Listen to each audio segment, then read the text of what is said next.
Welcome to this explainer designed specifically for you, our managers. Today we're diving into exactly how you can build a supportive, incredibly smooth operating site. Whether you're stepping into a management role for the very first time or, you're a seasoned leader looking to really refine your culture, the concepts we're pulling from our source material today, they're absolutely foundational. We're going to give you a warm, friendly, and yet highly professional framework to help guide your teams. So, what is the secret to a smooth operating site? Well, we often think of accountability as this scary or punitive word, don't we? It can feel super heavy. But today, we're going to completely reframe it. Accountability is not about catching people doing something wrong. Actually, it's a systematic tool used to empower your team. It's literally the secret ingredient to that smooth operating site we just talked about. And honestly, when you do it right, it actually reduces stress for both you and your employees. It's a total win-win. Here is our roadmap for today's training. We'll hit 1. The accountability atmosphere. 2. Setting up for success. 3. Measuring what matters. 4. The power of feedback.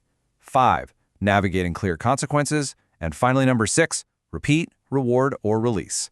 All right, let's dive right into this overarching methodology.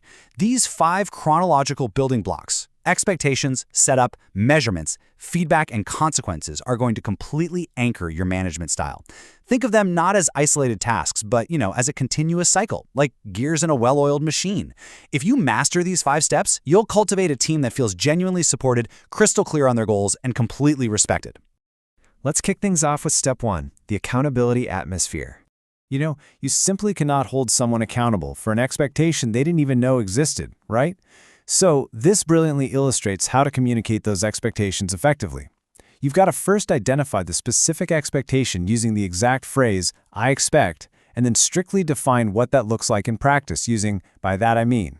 This totally eliminates the guesswork. As a manager, you might be pulling from company policies or just handling specific operational needs for your site, but your delivery mechanism should always follow this 2-part formula.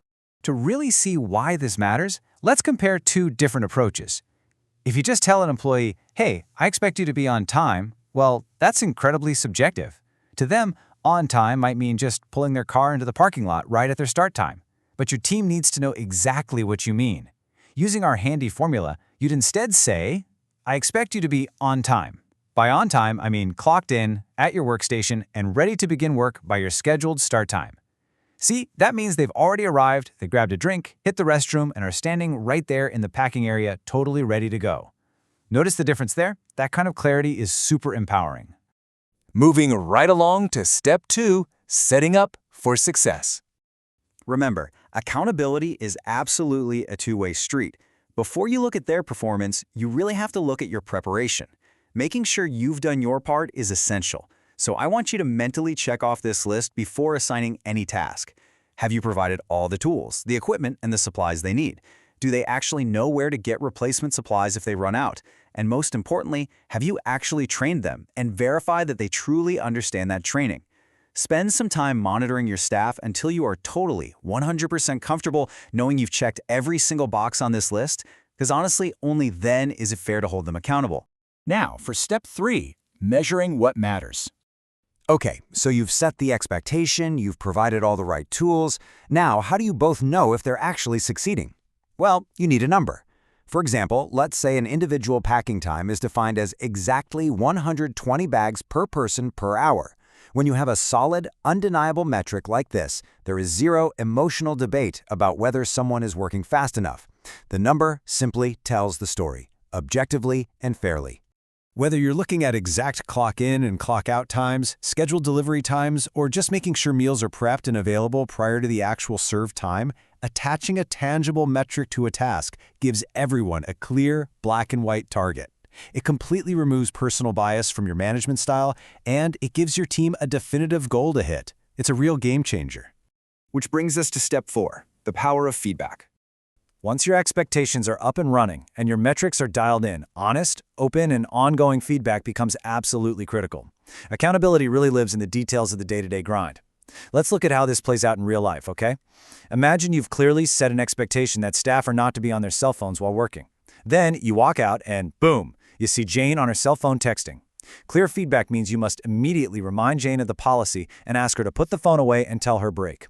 If you just ignore it, oh man, that sends a disastrous message to your whole team. It tells them you weren't actually serious when you set the rule and that breaking it is perfectly fine.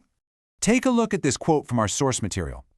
Give feedback daily, and remember, it's just as important to be helpful as it is to be nice. This is such a fantastic reminder for anyone in leadership. Holding someone like Jane accountable is actually the most helpful thing you can do for the culture of your site. I mean, as managers, we all want to be nice, right? We want to be liked. But true professional warmth means being helpful. And being helpful means giving daily feedback that keeps your team on the right track rather than letting tiny little issues fester into major problems down the road. Next up is Step 5, Navigating Clear Consequences. Here's the tough reality. Even when you execute the first 4 steps flawlessly, you set the expectations, you give them the tools, you measure the results, and you give feedback, you're still, on occasion, going to need to provide consequences to correct unacceptable behavior. Let's look at a real-world scenario with some pretty high stakes. Let's say John's job is packing totes for school deliveries, but he keeps forgetting to pack the ice packs. This is a big deal, causing the milk temperatures to run dangerously high by the time they hit the schools. You've done your part, right? He knows the rule, he has the ice packs, you've measured the temps, and you've given him direct feedback before. So what now? Well, here is exactly how you handle it like a pro. Using this exact script warmly but very firmly, you'd say, John, our milk temperatures were off again today. We have discussed this before. The next time you don't follow proper procedures involving ice packs, I will have to start progressive disciplinary procedures with you and issue a written warning. Notice what you're doing here? You're letting him know exactly what the outcome of continued unsatisfactory behavior is going to be. And most importantly, you respectfully put the decision of avoiding disciplinary action squarely back on John's shoulders. He gets to choose what happens next. And finally, Step 6, Repeat, Reward, or Release. If you're reasonably sure you've supported your team through all those previous steps we just covered, you reach the ultimate decision matrix. This is where your clarity as a manager truly shines through. You've got to evaluate the outcome and make one of 3 choices. First, repeat. If you feel there's simply a lack of clarity, just go back through the steps and reteach them. No big deal. Second, reward. If the person totally succeeded, acknowledge it. Give them a thank you or some well-deserved recognition. Or third, release.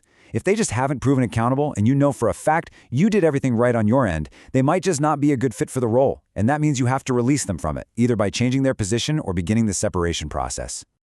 Always remember, this isn't personal at all. It's a system. The key here is how these building blocks work together to create a healthy culture. Because if you skip a step, say failing to provide the right tools or just ignoring Jane on her phone, accountability is going to fall right through that gap.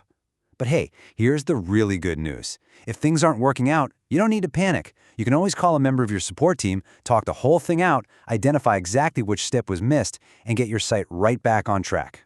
So as you wrap up this explainer and head out to lead your teams, I want to leave you with one final thought to really challenge your own management process.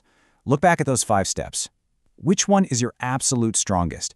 And, more importantly, which step of accountability are you going to actively strengthen today to build a warmer, more empowering, and smoother operating site?